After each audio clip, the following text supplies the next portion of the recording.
Jeanne Guin, vous êtes chercheuse, vous publiez Le désir de nouveauté à la découverte et vous êtes aussi porte-parole de l'association Résistance à l'agression publicitaire. Avant de rentrer dans l'analyse de tout ça, je vais vous poser une question. Quel monde post-capitaliste imaginez-vous ? Comment serait-il ? Alors, je vais peut-être réduire légèrement la question. Moi, je travaille sur le consumérisme et pas sur le capitalisme en général, même si c'est évidemment une stratégie fondamentale du capitalisme que le consumérisme. On va revenir peut-être sur ce que c'est. En tout cas, pour sortir du consumérisme, c'est-à-dire de l'emprise du marché sur tous les aspects de notre vie, c'est ça une société consumériste, c'est une société dans laquelle tous les actes techniques, tous les rapports qu'on a à nos besoins matériels, tous les besoins de se fournir en équipement matériel qu'on a, eh bien, on va les satisfaire via le marché. Un besoin, une solution marchande. Tout passe par le marché dans ce modèle consumériste. Et donc, pour sortir du consumérisme, il me semble qu'il faut essayer le plus possible de réduire la part du marché sur nos actes, sur notre vie quotidienne. Et pour ça, il me semble qu'il y a deux grandes options qui n'ont absolument rien de nouveau. Je ne prétends rien inventer, mais au moins le résumer. Une voie qu'on appelle en général socialiste, c'est-à-dire étendre la partie du service public sur nos vies. Ça passe par l'État.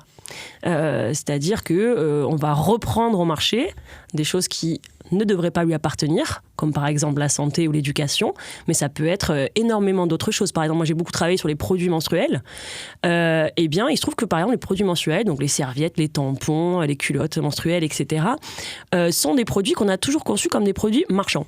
Mais je voudrais quand même, vous me déroulez une analyse, c'est très bien, mais d'abord, avant de venir dans l'analyse, comment vous imaginez le monde souhaitable ? On va même oublier le mot post-capitaliste. Le monde souhaitable, dans lequel les causes pour lesquelles vous vous engagez auraient triomphé. On ne va pas prendre un langage très militaire, mais voilà, le monde où on serait celui pour lequel vous vous engagez. Comment il serait ? Est-ce que vous pouvez me le décrire, nous le décrire ? C'est un monde où il y a plus de droits qui permettent d'accéder aux choses matérielles, et c'est un monde dans lequel on est organisé à des petites échelles.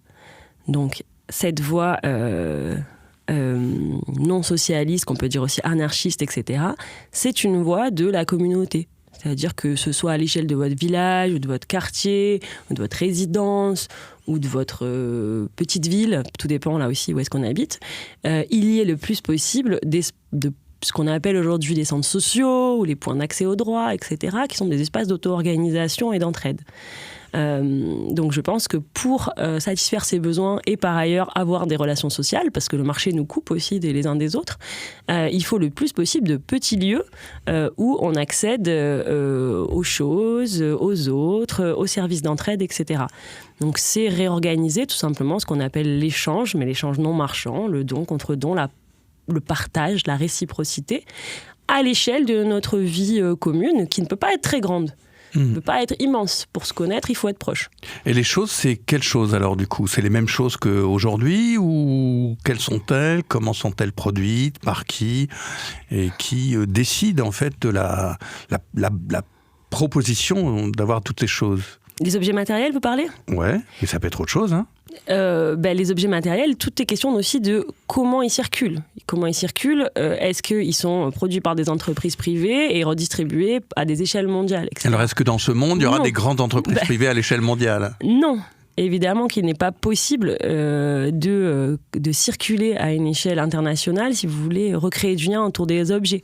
Moi, je pense qu'il y a certaines choses qui ne peuvent pas être mondialisées, comme par exemple la collecte des déchets. C'est quelque chose d'extrêmement local. Pourtant, aujourd'hui, c'est mondialisé.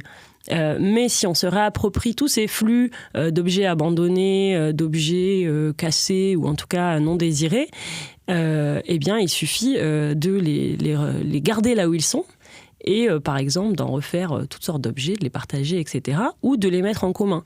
Il y a des objets qu'on ne devrait pas avoir en individuel. Par exemple, il y a beaucoup de voitures. Dans le monde de 2025 dans lequel il y a beaucoup de voitures. Il y a beaucoup d'électroménagers aussi. Et prenons l'exemple des voitures et des multinationales énormes, Toyota, Ford, Tesla, Stellantis, peut-être une dizaine de grandes sociétés, dont d'ailleurs des Chinoises, qui produisent des millions de voitures. Comment vous imaginez, dans ce monde auquel vous aspirez et pour lequel vous vous engagez, le transport, le rapport à l'automobile et la fabrication des automobiles ou des engins de transport qui existeraient. Leur fabrication ? Moi, je pense qu'on n'a pas besoin de fabriquer actuellement. En fait, par exemple, il y a des calculs qui se font, il y a assez de vêtements pour tenir jusqu'à 2100. Donc en fait, on n'a actuellement pas besoin de fabriquer. C'est pas une question concrète que vous me posez. C'est-à-dire que une question concrète, c'est une question qui part de la situation dans laquelle on est.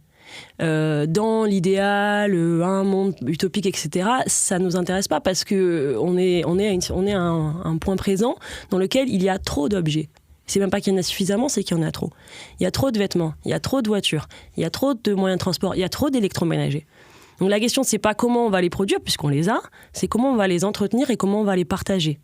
Et ça, c'est une question qui peut être résolue de manière très simple, puisque l'entretien, la maintenance, le partage sont des choses qu'on fait localement. Alors évidemment, il y a la grande question de la distribution. Qui va décider où vont les choses ? Ça, c'est une vraie question politique. Mais la technique est politique. Les objets sont des questions politiques. Comment on se rassemble autour des objets, comment on les partage et comment on les maintient dans l'existence, ça, c'est là qu'on voit que le technique est politique, en fait. Ok, on va prendre un autre exemple, l'avion. Qu'est-ce qu'on fait dans ce monde de l'avion ? Est-ce qu'il y a autant d'avions ? Est-ce qu'il y a 2-3 grands producteurs d'avions, Airbus, Boeing ? Qu'est-ce qui se passe avec l'avion dans ce monde qu'il nous faut imaginer ? Qu'est-ce qu'on fait de l'avion, l'objet, ou qu'est-ce qu'on fait des voyages, du vol en avion ? Les usages, parce que l'usage est inséparable de l'objet. Personnellement, je pense que les avions, c'est des objets extrêmes, comme les smartphones. Hein. C'est des objets extrêmes, ce qu'on appelle parfois des technologies zombies, c'est-à-dire qu'ils ne peuvent pas être maintenus. On ne peut pas continuer à les avoir dans l'usage qu'on a actuellement, ni à les produire dans l'usage actuellement. Il n'y a pas assez de ressources, c'est du gaspillage ambulant. Donc déjà, il faut arrêter d'imaginer maintenir l'usage qu'on a actuellement dans un monde idéal, on va dire. Donc on prendrait beaucoup moins l'avion. Alors, il y a des propositions comme ça, avec des calculs assez savants que je ne maîtrise pas du tout, donc je ne vais pas prétendre les répéter, concernant le fait que, par exemple, on pourrait avoir un quota de voyage par personne. Je crois que la proposition, c'était 4. C'était ça le plus rationnel, le plus équitable, en tout cas, pour distribuer à tout le monde. Mais on peut aussi se questionner sur l'intérêt de réfléchir encore en termes de voyage individuel. L'avion est une technologie extrême qui doit servir dans des cas extraordinaires, des besoins qu'on ne peut pas dépasser, on ne peut pas traverser un océan dans telles conditions météorologiques, etc. Donc pour moi, ça sert principalement à ça, à pouvoir, dans des moments de besoins extrêmes, non compressibles, s'en servir. Mais pour ce qui est du voyage, on peut voyager heureusement bien autrement. Donc je cherche des objets précisément pour être l'électroménager, effectivement. L'électroménager ne sert à rien. Ça sert à rien d'avoir chacun un frigo, 2 frigos, un congélateur, une machine à laver. Il existe déjà plein d'endroits dans lesquels on partage ces outils-là parce que ce sont des machines. Et les machines n'ont pas forcément besoin d'être possédées individuellement. Je sais pas, en Suisse, par exemple, qui est loin d'être un pays non capitaliste, au contraire, les machines à laver il y a des buanderies dans les immeubles, donc elles sont partagées. On pourrait imaginer tout à fait la même chose pour plein d'autres machines qu'il n'est pas nécessaire d'avoir individuellement. Et qui encombrent, qui consomment, qui sont à renouveler et à entretenir régulièrement. En fait, ces objets-là posent plus de problèmes qu'ils n'en résolvent. Puisque ce sont des objets assez complexes, de plus en plus difficiles à comprendre parce qu'on ajoute de l'électronique, etc. Et donc, les maintenir à titre individuel est très difficile. Et c'est ça qui crée du gaspillage, évidemment. Donc, les partager et avoir du coup des compétences et des savoir-faire partagés autour de ces objets, et par ailleurs des usages qui créent des liens sociaux, hein, évidemment, c'est quelque chose qui, au lieu de poser des problèmes, en résoudrait, en fait. Ça créerait des espaces communs, ça créerait du partage d'expériences, etc. Et c'est une bonne chose. Et sur le plan de la fabrication, est-ce qu'il y aura quand même toujours des choses qui seront fabriquées ? Par exemple, si on pense à la santé, on peut dire par exemple, en ce qui concerne les dents, il y a des progrès techniques réels qui se sont faits, et c'est un appareillage très complexe. Comment, dans ce monde que vous commencez à décrire et qu'on commence à bien comprendre, comment on ferait par rapport à ce type d'objets sophistiqués et de soins qui paraissent réellement utiles ? Alors, je ne dis pas que tous les objets dont on a parlé ne sont pas utiles. Hein. Je dis juste que leur distribution à titre de produits de consommation courante individualisés actuellement n'est pas du tout adaptée. Ils sont tous utiles. Dans ce qui est de la santé, là, à mon avis, il y a un vrai problème démocratique, quoi. C'est-à-dire qu'il faut vraiment poser la question de quels objets on garde, à quelle fin. Par exemple, je travaille beaucoup sur les produits jetables qui sont des produits utilisés en santé, qui, à la base, d'ailleurs, viennent de la santé. Par exemple, les pailles. À la base, c'est pas fait pour siroter, un coca en terrasse. À la base, c'est fait pour faire manger des gens qui ne peuvent pas servir de leur, qui ne peuvent pas mastiquer au moment de leur convalescence. Donc ça, par exemple, une vraie question, est-ce qu'on garde ces objets-là pour la santé ? Et ça vaut pour plein de produits jetables. Et à mon avis, une grande partie doit être gardée, une grande partie peut être sous forme d'objets réutilisables, stérilisés. Donc ces questions-là, elles se posent pour la santé, je suis d'accord. Et il y a sans doute plein d'objets qui méritent d'être conservés dans ce contexte-là. Mais ça fait partie des contextes que j'appelais tout à l'heure extrêmes. C'est-à-dire que la santé, l'état d'urgence que peut ressentir quelqu'un quand il est malade, c'est un état extrême. Et on ne devrait pas penser la vie quotidienne normale par rapport à ça. Oui, sauf que la question des dents, je pense aux dents, on pourrait prendre d'autres exemples, mais par exemple, au Moyen-Âge, et jusqu'il y a assez récemment, me semble-t-il, quand les gens avaient... alors peut-être qu'ils avaient moins de caries, parce qu'il y avait moins... On n'a pas parlé de l'alimentation, il y avait moins de sucre, et l'alimentation était différente. Donc là, il y a aussi tout un pan qu'éventuellement vous décrirez ou qu'on décrirait, mais malgré tout, il peut y avoir des dents avariées, etc. Comment on fait ? Les gens arrachaient, en fait. Et très souvent, ils arrivaient à 35 ans, 40 ans, pour ce que j'en sais, avec des dentures très, très, très, très, très affaiblies, etc. Donc là, par exemple, il y a eu un vrai... Et là, il faut des instruments sophistiqués, quand même, relativement techniques. Donc là, comment on les fabrique dans le monde un peu communautaire, où il n'y a plus de multinationales qui sont là et qui requiert quand même une certaine diffusion. Une certaine centralité, en fait, une certaine centralité des moyens, c'est ça que vous pensez ? Je réfléchis, je vous pose des questions, il n'y a aucun piège, on réfléchit ensemble. Sur la communauté, ce que je voulais dire au début, c'était on peut penser cette dimension communautaire qu'on peut appeler libertaire ou anarchiste, on peut la penser aussi en lien avec ce que j'ai appelé tout à l'heure la dimension socialiste d'une économie non marchande, c'est-à-dire une économie qui reste centralisée, où un État a suffisamment de pouvoir pour créer des services publics. Et il me semble que la santé est un service public. Et il me semble aussi que ces deux domaines ne sont pas forcément incompatibles. On les oppose très souvent parce que c'est notre histoire, l'histoire de la gauche, etc. Mais je pense qu'ils sont tout à fait assimilables, ou en tout cas coordonnables. Excusez-moi, je ne sais pas si ça existe ce mot. On va l'inventer, c'est bon. C'est le nouveau monde, on peut aussi inventer les mots. Voilà. On peut tout à fait les associer et penser que dans un monde où énormément de choses sont faites au niveau de la communauté, d'autres aussi dépendent d'un État qui a besoin d'une certaine centralisation des richesses pour, par exemple, créer de la recherche, puisqu'on parle de santé, financer de la recherche, financer de la santé, etc. Et dans ce contexte, oui, des outils perfectionnés sont utiles. Mais encore une fois, on parle de contextes très extrêmes. Et moi, j'aimerais bien que le débat sur la technique sorte un petit peu de double écueil, la vie ou la mort. Chaque fois qu'on critique une technique, mais ça va sauver des vies. Et puis chaque fois que quelqu'un la défend, oui, mais ça va aussi tuer des gens. Alors toute technique peut être utilisée pour améliorer la vie des gens, oui, mais aussi on peut faire des armes, etc. Donc c'est un peu un débat qui mène pas très loin, parce que la vie ou la mort sont deux grands extrêmes. On ne peut être que pour la vie et que contre la mort. Mais depuis Descartes, dès qu'on parle de santé, de technique, etc., tout de suite on dit, oui, mais il faut de la recherche parce que ça va sauver des vies. Et après on dit, oui, mais la recherche, souvent, elle est financée par les militaires, donc au contraire, ça enlève la vie, ça crée des morts, etc. Donc c'est un petit peu deux extrêmes, toujours la vie ou la mort, etc. Non, les dents, c'est très concret. On pourrait prendre aussi, par exemple, les lunettes et la vision. Oui, on reste dans le domaine de la santé, je veux dire. Oui, tout à fait. Oui. Par exemple, pour faire des lunettes, il y a une industrie technique assez pointue pour tailler les verres selon un certain...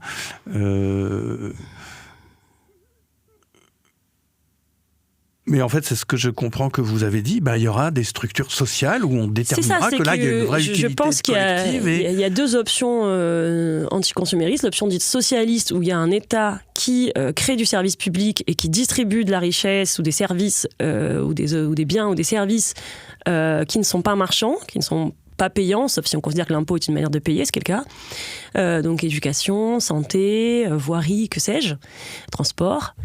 Et qui peut du coup les limiter à ce qui est bon pour le bien commun. à ce qu'il ne devient pas néfaste au bout d'un certain temps. Typiquement, l'aviation, qui est aujourd'hui un service privé, devrait pouvoir être limité si c'était un service public. Et c'est pas le cas. Et à côté, une alternative qu'on peut appeler plus anarchiste ou libertaire, où on s'organise au niveau de la communauté. Et certaines choses échappent à cette communauté, parce qu'il faut une grande concentration de richesses pour effectivement arriver à des services technologiques de pointe. Quoique, on peut se questionner jusqu'où on peut se réapproprier ces techniques de pointe. Et je ne pense pas que ces deux modèles, qui sont très opposés de par l'histoire de la gauche, soient totalement non associables. Au contraire, je pense qu'on peut se battre sur les deux terrains, et personnellement, c'est mon cas. Reporter, le quotidien de l'écologie. Jeanne Guien, vous publiez Le désir de nouveauté à la Découverte en mars 2025. Et donc, on a parlé du monde qu'on cherche à imaginer, ce monde d'après. Quels sont les obstacles principaux qui nous empêchent d'aller vers ce que vous avez décrit, la communauté, une organisation anarchiste, mais qui s'articule aussi avec une vision socialiste. Voilà. Quels sont les obstacles qui nous empêchent d'y arriver et qu'il faut surmonter en ce moment ? Alors, il y en a énormément. Ceux dont je peux le mieux parler, ce sont ceux qui sont liés aux choses mêmes que nous manipulons, empruntons, consommons chaque jour.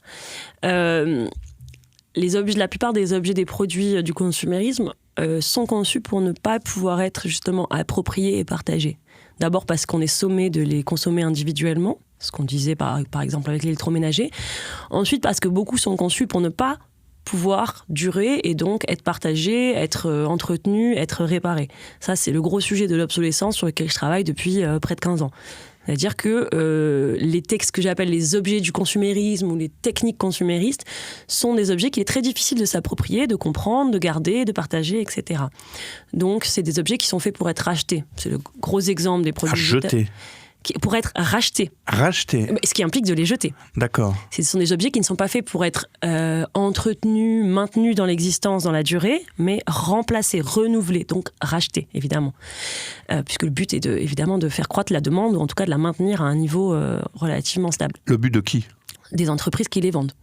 Et tous les acteurs du marché qui gravitent autour, que j'étudie, les publicitaires, les marketeurs, les conseillers en communication, et j'en passe. Donc ces objets-là, c'est l'exemple type, c'est évidemment les produits jetables qu'on doit constamment renouveler pour les utiliser. C'est pas des objets qu'on va pouvoir partager ou qu'on connaît et qu'on peut se réapproprier. Pas du tout, au contraire. Et énormément de produits qui ne sont pas vendus comme jetables sont aussi conçus de la même manière, c'est-à-dire on peut difficilement les démonter, on ne peut pas voir ce qu'il y a à l'intérieur, on ne peut pas les réparer. Donc tout ça est fait pour nous rendre en quelque sorte étrangères au monde technique. C'est du domaine des professionnels. Il y a des entreprises qui s'en chargent très bien, beaucoup mieux que nous. C'est du moins l'image qu'on veut bien véhiculer à ce sujet, puisque on a l'impression que tout ça, c'est un grand service qui nous est rendu. C'est ce qu'on appelle le confort. Toutes ces entreprises qui sont là pour nous faciliter la vie. Et en réalité, elles nous rendent la vie beaucoup plus obscure, puisque dès que la panne surgit, dès que ces objets ne fonctionnent plus comme on aimerait, et souvent ça arrive de plus en plus tôt, eh bien on est complètement impuissante face à ça.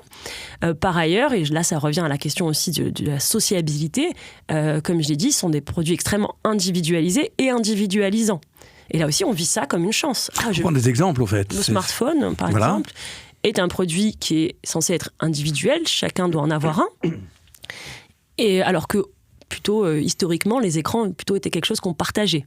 Aller voir ensemble quelque chose. Le cinéma, même la télévision, on la regarde en famille. Oui, c'était plutôt quelque chose qui rassemble, en tout cas, ou en tout cas qui est fait pour être partagé. Aujourd'hui, on présente comme une chance le fait d'avoir chacun un écran, et il y a tout un imaginaire autour de la sécurisation, de la personnalisation, de l'individualisation de ces outils-là. Et ça, c'est aussi quelque chose qui crée de l'essolement, de l'isolement. Pourtant, la surveillance aussi, ça me fait penser, il y a quelques jours, j'ai entendu à la radio une application qui permet aux parents de surveiller par le téléphone de leurs enfants ce qu'ils font à un moment donné. Oui, alors il y a la surveillance familiale, la surveillance étatique, la surveillance marchande aussi, puisque ces objets sont avant tout des moyens de faire pour consommer. Il s'agit avant tout de produire de la donnée pour être connu et pour être mieux ciblé par la publicité. Donc c'est avant tout des terminaux de consommation pour moi. Mais ce que je veux dire aussi, c'est qu'ils créent de l'isolement. Et donc, on perd en quelque sorte les capacités qu'on avait historiquement à non seulement maîtriser les choses, mais aussi à se relier aux autres par l'intermédiaire des choses. Parce qu'on se relie toujours aux autres par l'intermédiaire des choses. On a toujours un travail ou un partage qui nous rassemble. Et donc, il y a un effet d'isolement. Vous avez parlé du passé. Vous pensez à quel passé ? Alors, moi, je prends souvent l'exemple que je connais le mieux, c'est-à-dire le cas des femmes aux États-Unis au 19e et au 20e siècle. Les femmes, aux États-Unis et partout ailleurs, mais je prends juste cet exemple-là pour que ce soit plus clair, étaient chargées historiquement des tâches domestiques. Elles le sont toujours, mais ce ne sont plus les mêmes tâches domestiques. C'était avant tout des tâches domestiques de production. C'est les femmes qui faisaient le savon, les bougies, les vêtements, etc. dans la maisonnée. Et des tâches d'entretien. C'est elles qui savaient réparer, entretenir tout le matériel domestique et peut-être parfois plus, puisqu'elles travaillaient aussi. Qu'est-ce qui s'est passé au tournant du XXe siècle ? Il s'est passé que on a ciblé les femmes. Quand je dis on, c'est des publicitaires, des marketeurs, des designers, des économistes, toutes ces professions qui sont assez nouvelles à ce moment-là, sauf pour les économistes, et qui se construisent autour de ce discours qui est il faut du consumérisme, ils utilisent le mot, il faut de l'obsolescence pour renouveler les marchés. Au 19e siècle, on a appris à faire des machines de production tellement performantes qu'on produit trop. C'est donc une surproduction qui est structurelle au capitalisme. Et ils ne se disent pas du tout face à cette surproduction, il faut moins produire. Ils se disent, pour éviter la crise, il faut non pas moins produire, mais plus consommer, plus faire consommer. Et donc, ils décident pour ça de cibler en particulier les femmes. Ça, c'est dans les années 20 ? C'est au début du XXe siècle et particulièrement l'entre-deux-guerres, oui. Avec un homme comme David Bernet, par exemple ou Édouard Bernet en partie, mais moi je citerais plus volontiers des publicitaires comme les époux Frédéric. Il y a énormément de publicitaires, marketeurs, designers qui ont tous tenu le même discours à ce moment-là, qui était de dire il faut cibler les femmes parce que les femmes, elles sont particulièrement sensibles à la nouveauté, au renouvellement, au rachat. Et dans ce contexte-là, il y a eu tout un mouvement idéologique qui s'appelait d'ailleurs consumérisme, pour dire que il est bon de jeter les choses, il faut les renouveler le plus souvent, et ce sont les femmes qui doivent s'en charger. Pourquoi ? Et là, parce qu'on a construit cette image de la femme gaspilleuse, passionnée de shopping, de mode, de renouvellement, de nouveauté. Et cette image de la femme qui rachète, c'est une image qui a été construite de toutes pièces et qui a permis d'acculturer les femmes à cette culture qui était la leur, à savoir la culture de l'entretien du 19e siècle. Et dans cette culture de l'entretien du 19e siècle et de la réparation, voire même de la fabrication, les femmes étaient, selon vous, plus égales que les hommes, les rapports de domination étaient moins forts. Je ne suis pas sur les rapports de genre, là je parle simplement des pratiques domestiques. Parce que, mais comment ça se passait dans le foyer justement ? Ah non, mais c'était complètement une répartition genrée des tâches. Les femmes à l'intérieur, les hommes à l'extérieur. Parce qu'il y avait malgré tout une égalité ou un équilibre entre les pouvoirs, j'emploie un mot trop fort, mais... Non, à partir du moment où vous n'avez pas accès à la vie extérieure ou à la vie sociale, vous n'êtes pas à égalité avec ceux qui l'ont. Là, donc les femmes étaient malgré tout dominées aussi à ces périodes que vous avez étudiées. Complètement dominées. Là, je suis vraiment pas sur ce sujet de l'égalité homme-femme, mais je vais y revenir. Évolué. En fait, les femmes au XXe siècle aussi ont été assignées aux tâches domestiques et elles ont dû lutter pour l'accès à l'espace extérieur. Ce que je dis simplement, c'est que les tâches domestiques ont évolué. D'abord, c'était avant tout s'occuper de maintenir les choses dans la durée. Ensuite, ça a été faire les courses pour sans cesse remplacer ces choses. Il est toujours question de fournir le foyer en objets et en denrées alimentaires, mais d'une manière différente, et notamment cette idée que faire les courses est un loisir féminin, le shopping est un loisir féminin privilégié, a été construite au XXe siècle pour acculturer les femmes à ces pratiques d'entretien, qui ont été réellement, en tout cas dans le cas spécifique des États-Unis, oubliées. Ça me fait penser au livre de Zola que j'ai lu récemment, qui est « Au bonheur des dames », que vous devez connaître. C'est le récit par Zola des grands magasins qui sont inventés en France dans la foulée du bon marché, et où effectivement c'est un homme qui a le concept du grand magasin, et Zola écrivain, met en scène des femmes qui vont sans arrêt aller voir les nouveautés, acheter, et sont dans la logique que vous décrivez, qui était donc pas seulement américaine. Excusez-moi de cette interruption. Non, elle n'est pas du tout américaine, et elle ne commence pas au début du XXe siècle. Là, je prends vraiment un exemple. D'accord. Les pratiques consuméristes ne sont pas nouvelles à ce moment-là, et dans mon livre, je remonte jusqu'au XVIe, XVe siècle. Donc ce n'est pas nouveau. Ce que je veux dire, c'est que c'est à ce moment-là que ça a fonctionné pour la destruction de cette culture de l'entretien qui permettait aux femmes de se passer en partie du marché. Et c'est une réalité pour le XXe siècle que la disparition de ces savoir-faire techniques, en tout cas pour les États-Unis, ça vaut aussi pour certains pays européens, etc. Et donc dans ce contexte, évidemment que ce n'est pas une victoire féministe que d'avoir assigné les femmes d'une tâche domestique à une autre. Et là, je ne suis pas dans la nostalgie du 19e siècle, mais j'essaye juste de séparer deux choses. Les comportements par rapport au marché et la question politique de l'accès à l'espace politique, social, etc. Et ce qui est intéressant d'observer, c'est que les entreprises qui ont, comme ça, dit aux femmes que leur place était dans les magasins, dans les centres commerciaux, etc., se sont présentées comme des féministes. En disant, nous libérons les femmes. Je pensais à Édouard Bernet, vous connaissez cette anecdote, oui, c'était plus qu'une anecdote. Qui fait fumer les femmes pour les libérer. Racontez-le alors. Édouard Bernet, c'est un conseiller en relations publiques, a beaucoup théorisé son métier, qui a écrit des livres, etc., en disant que, en parlant de l'influence, ce qu'on appelle aujourd'hui l'influence, le lobbying, les relations publiques et le marketing. Et donc, il étudie comment on peut changer le comportement des gens. Et il dit notamment que pour faire fumer les femmes, en gros, pour doubler le marché des vendeurs de tabac aux États-Unis, il faut leur présenter ça comme un attribut masculin, et que le fait de fumer comme un attribut masculin, ce que c'était en partie à l'époque, on est toujours à l'entre-deux-guerres, et donc que leur présenter le fait d'acheter des cigarettes et de fumer comme une manière de se libérer, et donc comme une posture féministe. Il a organisé une sorte de manifestation à New York. Il a organisé une fausse manifestation, voilà, où des femmes fumaient et disaient que c'était les torches de la liberté, les cigarettes. Alors là, on fait passer clairement une dépendance au marché et une dépendance vraiment sanitaire comme une forme de liberté.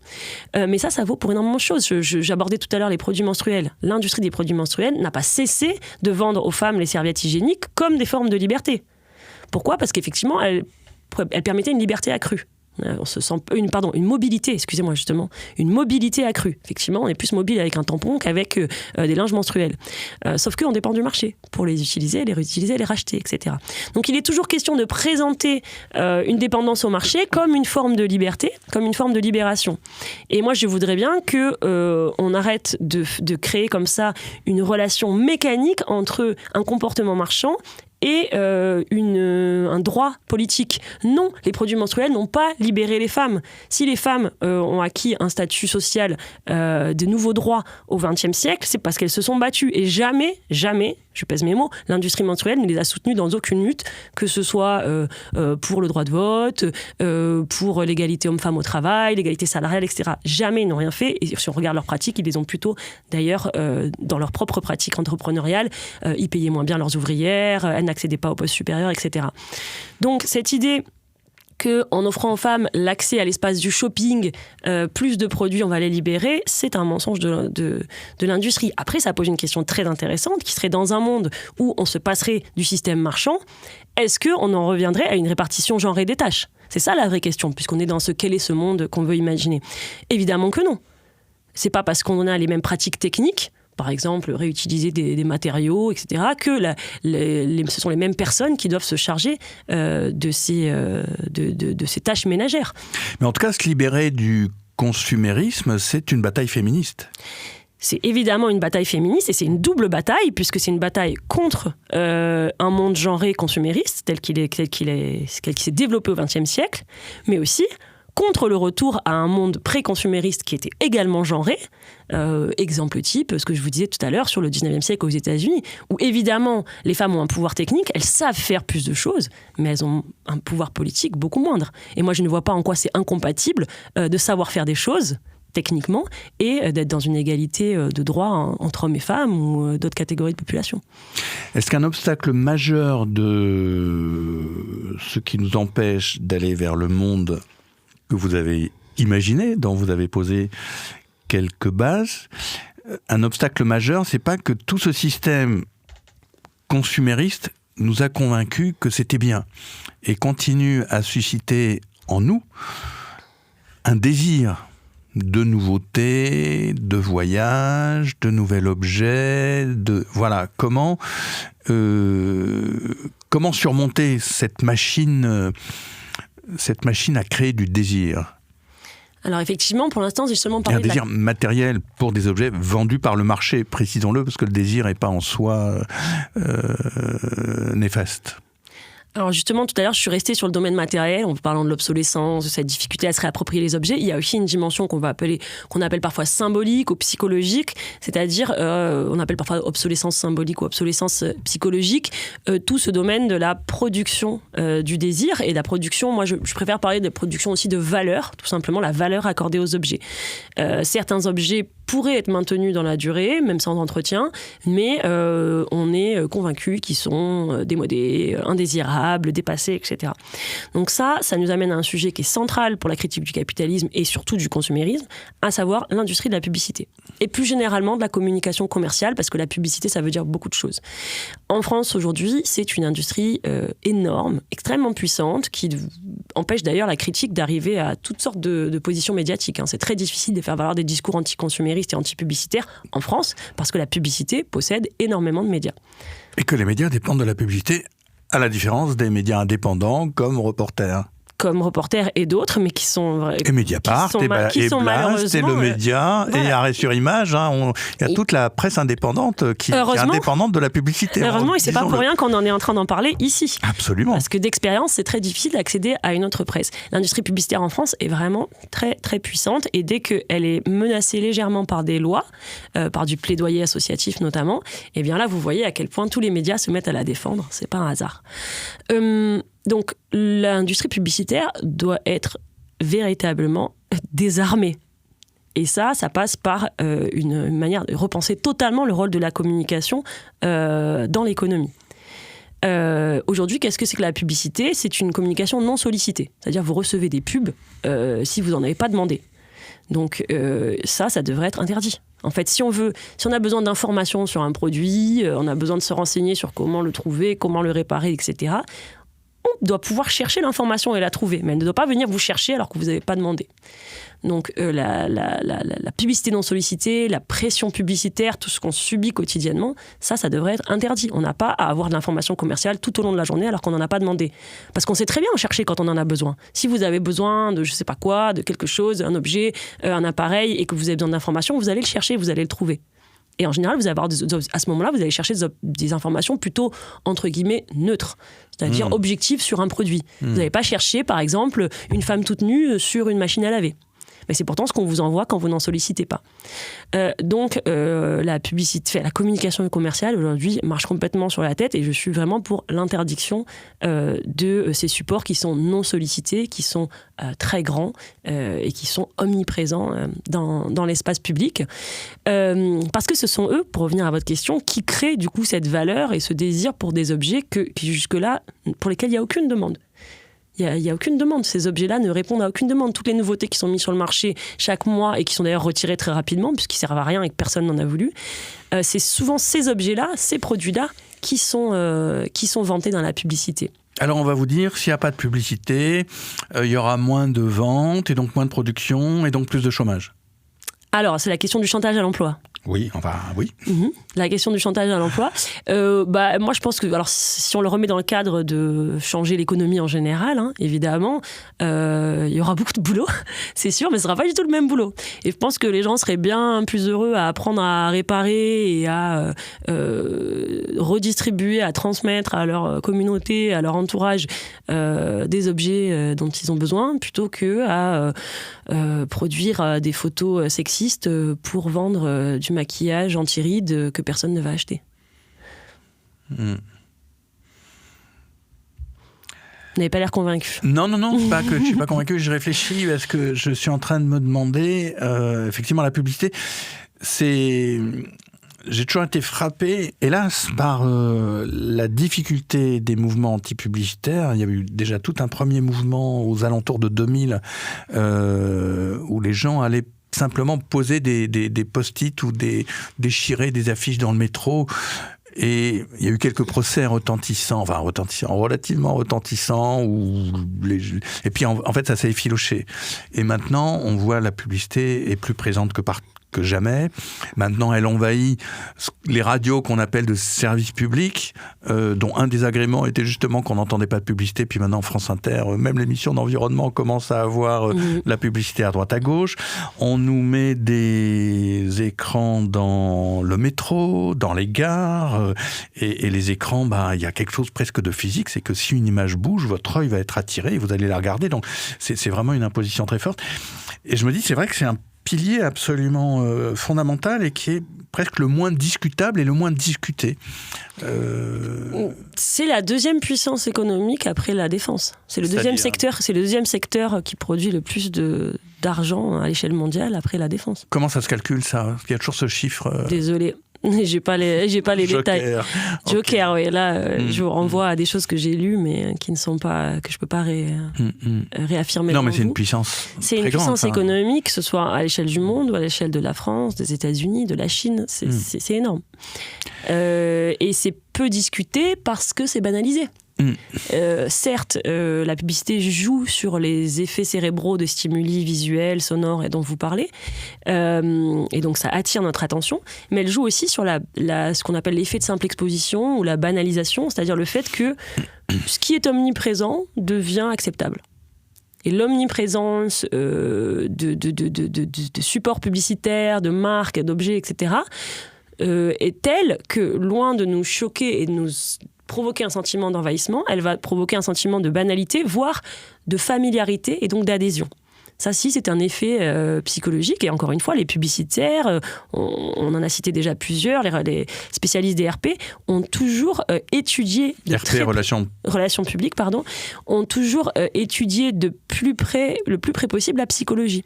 Toutes les avancées en psychologie, en sémiotique, en communication, sur toutes ces sciences qui étudient ce qui fait s'émouvoir et se mouvoir un être humain, tout ce qui modifie le comportement, a toujours été observé de très près, voire financé par l'industrie publicitaire.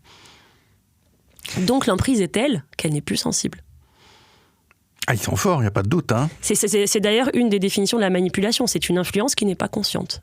C'est quelque chose qu'on ne ressent pas. Parce que justement, c'est omniprésent et massif. En fait, c'est eux les complotistes. Les publicitaires ? Oui. Je vous écoute. C'est eux les complotistes, c'est-à-dire ? Eh bien, l'idée du complot, c'est que y a des gens qui se concertent pour arriver à une fin par des voies discrètes et où d'autres gens feront, à leur corps défendant, iront, sans s'en rendre compte, vers l'objectif que se sont fixés les comploteurs. C'est une idée qui me vient comme ça m'amuse, parce que si on passe de la manipulation au complot, mais en fait les complots peuvent être tout à fait ouverts. Celui-là, il est ouvert, c'est-à-dire que nous complotons par les recherches psychologiques, par toutes les agences publicitaires, par les marketeurs, etc., à définir des techniques de manipulation qui conduisent au fait que on va continuer à susciter du désir pour acheter des objets inutiles. Voilà. Alors moi, j'utilise jamais le terme de complot. Pourquoi ? Parce qu'un complot, ça suppose d'être caché. Et comme vous voulez le dire, c'est pas le cas. Typiquement, quand on parle d'obsolescence programmée ou d'obsolescence tout court, on est accusé d'être complotiste. C'est ça qui a fait perdre un temps fou au débat français du XXe siècle. Ça vous est arrivé d'être taxé de complotiste ? Évidemment, puisque je travaille sur l'obsolescence. Et je ne fais que, alors moi j'observe, je quantifie le nombre d'articles qui commencent par obsolescence programmée, mythe ou réalité. Est-ce un complot ? Peut-on en parler sans être conspirationniste ? Donc on perd un temps fou, médiatiquement, politiquement, en termes de plaidoyer, à avancer sur ces questions-là. Pourquoi ? Parce qu'on est renvoyé à la position de complotiste, également quand on parle de publicité et d'influence publicitaire. Or, comme vous venez de le faire remarquer, si on parle de complot, on suppose un groupe qui agit de manière cachée pour faire agir les autres. Or, moi, j'étudie des choses qui ne sont absolument pas cachées. Et depuis que je travaille sur l'obsolescence, une grande partie de mon travail consiste à dire ça n'est pas caché. Peut-être que dernièrement, ça se fait plus discret parce que pour des raisons politiques, il n'est plus acceptable de dire on va gaspiller pour faire tourner l'économie. Mais au XXe siècle, ça a été dit, redit publiquement. Et au XXIe siècle aussi, il y a une Publicéa de 2006 où on voit une pauvre lampe abandonnée sur un fond d'air de piano avec de la pluie qui tombe. Oh, la pauvre lampe jetée sur le trottoir. Sa propriétaire en a acheté une autre. Et puis il y a un monsieur qui surgit et qui dit « Oh, vous êtes triste pour cette lampe, mais vous êtes complètement idiot. Elle n'a aucun sentiment. Et puis la nouvelle est beaucoup mieux. » Donc même au XXIe siècle, on fait des publicités qui vantent l'obsolescence et le renouvellement. Donc, certes, c'est légèrement plus discret aujourd'hui, mais ça n'a jamais été caché. Et les publicitaires ne se cachent pas d'être des publicitaires. C'est une des puissances économiques les plus imposantes au monde. Et plein de gens travaillent tous les jours pour ça, avec les meilleures intentions du monde, sans doute. Donc, tout ça pour dire que je n'utilise absolument pas ce mot et je me bats contre les personnes qui renvoient ces choses que j'étudie à des questions de complot, puisque, encore une fois, il n'y a rien de caché. C'est complètement assumé. Reporter. Le quotidien d'écologie. Jeanne Guien, on a parlé du désir, on a parlé des femmes. La machine publicitaire fonctionne sur l'ensemble de la société, mais aussi sur les classes pauvres, si je peux employer ce terme. Comment vous analysez ce phénomène et comment les plus pauvres, qui sont presque doublement par rapport à des personnes plus riches ciblées, parce que non seulement on suscite beaucoup de désirs chez eux, mais une frustration encore plus grande parce que les moyens souvent manquent pour se procurer les différents objets vantés par l'industrie publicitaire. Alors, il y a un usage effectivement ostentatoire ou discriminatoire de la publicité par rapport à la richesse. C'est quelque chose que là aussi j'ai étudié. Les publicités sont très sexistes, sont très racistes, mais elles sont aussi très classistes. C'est-à-dire qu'on met, pour valoriser un produit, on le met en scène comme un produit des classes supérieures en espérant que ça va attirer tout le marché. Mais évidemment, il y a des gens qui peuvent tout simplement pas aller vers ces produits-là. Mais ce qu'on observe, c'est qu'il y a ce qu'on appelle une logique de gamme, c'est-à-dire qu'au bout d'un certain temps, si le produit marche auprès des classes supérieures, on va créer sa version discount. Sa version classe moyenne, sa version classe moyenne supérieure, et puis évidemment la version classe pauvre, la version discount. Donc il y a un business des pauvres qui joue sur le discount et qui joue aussi sur ce qu'on appelle l'aspiration ou les biens aspirationnels, c'est-à-dire l'idée que en achetant ce bien, vous êtes un petit peu comme une classe supérieure. Je prends encore l'exemple des produits menstruels qui est un que je connais le mieux. Quand les serviettes hygiéniques jetables sont arrivées sur le marché, elles étaient présentées comme les produits des femmes riches, etc. Et de fait, c'était plus cher de racheter et de jeter que d'entretenir des linges menstruels. Mais avec le temps, d'autres acteurs se sont positionnés sur le marché et les prix ont baissé et il y a eu des produits discount. Qu'est-ce qu'on observe ? C'est que ces produits discount sont les plus dangereux pour la santé. Et encore aujourd'hui, qu'il y a une critique écologiste, par exemple, des produits menstruels, des tampons, on va sortir une version bio qui coûte beaucoup plus cher et puis on va garder sur le marché la version toxique qui coûte moins cher. Donc, c'est un pur fonctionnement de la rivalité ostentatoire, mais c'est un autre sujet. C'est le fonctionnement de la rivalité ostentatoire, c'est le fonctionnement de ce qu'on appelle la logique de gamme, c'est-à-dire d'abord vous sortez un produit, pour le valoriser, vous dites que c'est les plus riches et les plus cool qui l'achètent, et puis quand le produit fonctionne, eh bien vous sortez une autre gamme, une autre version un peu moins cher. C'est arrivé aussi pour les smartphones, qui étaient d'abord un produit de classe supérieure.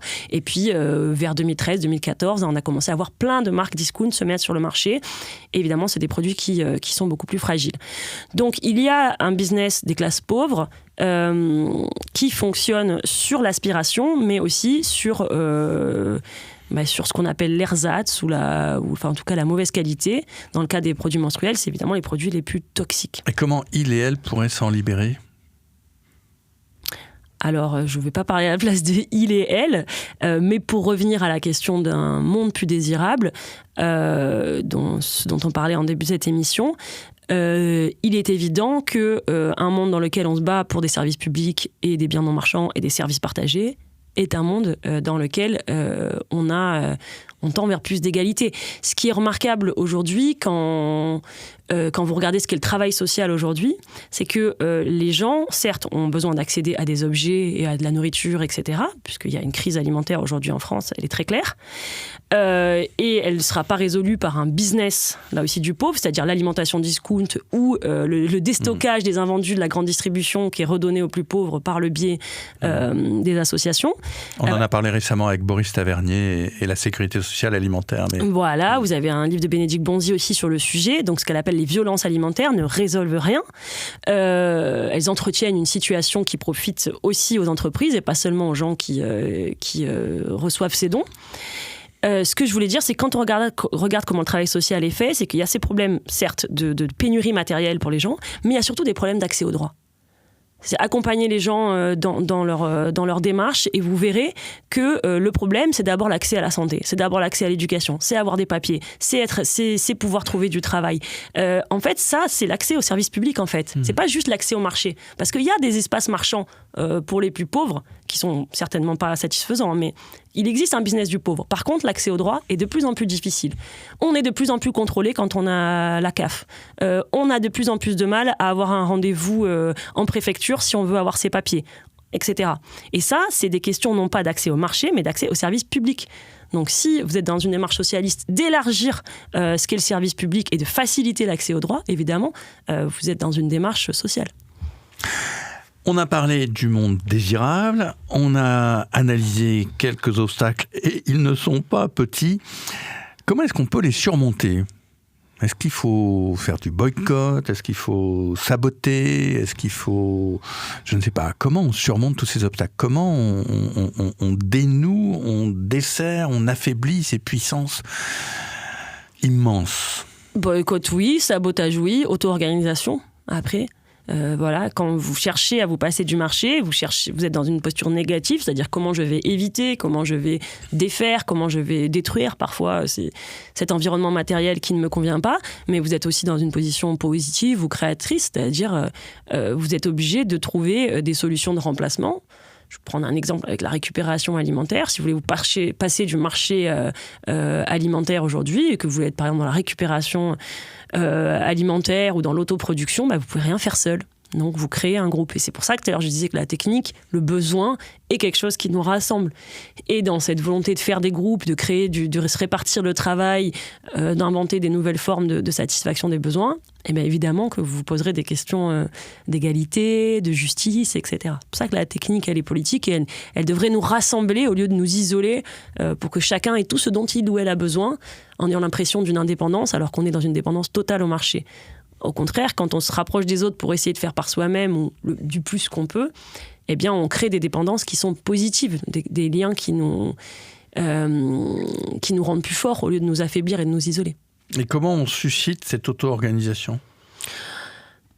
En s'associant. Les centres sociaux, les associations de quartier, les groupes d'entraide à l'échelle du village, ça peut prendre toutes sortes de formes. Hein. C'est quelque chose de très simple en fait. Je ne sais pas si c'est assez concret comment je le décris, mais dès qu'on a l'expérience de travailler dans un centre social, d'avoir une association, de faire vivre son village, etc., c'est des choses qui sont très simples. Hein. Vous le voyez se développer en ce moment ou... J'ai pas une vision d'ensemble pour répondre. Il faudrait quelqu'un qui étudie ça à l'échelle nationale, ce qui n'est pas mon cas. Et on a cité le socialisme, on a cité le service public, donc on a parlé de la gauche, vous en avez cité le mot à un moment. On est en ce moment dans un grand désarroi, on va appeler ça comme ça, des forces de gauche. Est-ce que pour prolonger cette auto-organisation et toutes les pistes, ou plus exactement les thèmes et les enjeux que vous avez abordés et les buts, il ne faut pas passer par une désorganisation politique aussi, pas seulement. Et comment vous analysez on n'entend pas beaucoup dans les partis de gauche, qui sont très désunis en ce moment, un discours aussi fort sur ces thèmes. Les partis, ils sont dans une problématique de conquête du pouvoir. Donc ça aspire toute leur énergie et donc là aussi ils s'aspirent beaucoup en communication, en relations publiques, en rencontres diverses et variées, donc sont parfois très éloignés du concret. Mais la politique, c'est pas juste l'entretien de partis et d'organes d'accès au pouvoir. Comme je disais tout à l'heure, dès lors qu'on essaye de s'organiser pour vivre ensemble, on fait de la politique. C'est deux sens un petit peu différents. Après, si on est dans cette idée de conquête de l'État pour changer les services publics, effectivement, actuellement, dans la situation actuelle concrète, la lutte partisane, on va dire, est nécessaire. Si on fait avec les outils qu'on a, oui. Et comment vous la voyez évoluer dans ce moment particulier où on a quand même le fascisme aux portes en France ? Et dans des autres pays, pas seulement en France. Je la vois évoluer très timidement. Pour moi, la situation est très claire, mais ça continue encore à tortiller, j'ai l'impression. Pourquoi ? Je ne sais pas. C'est pas à moi de le dire. Et nous ne le savons pas. C'est bien le problème, on est d'accord. Eh bien, écoutez, Jeanne Guin, merci beaucoup. Merci à vous.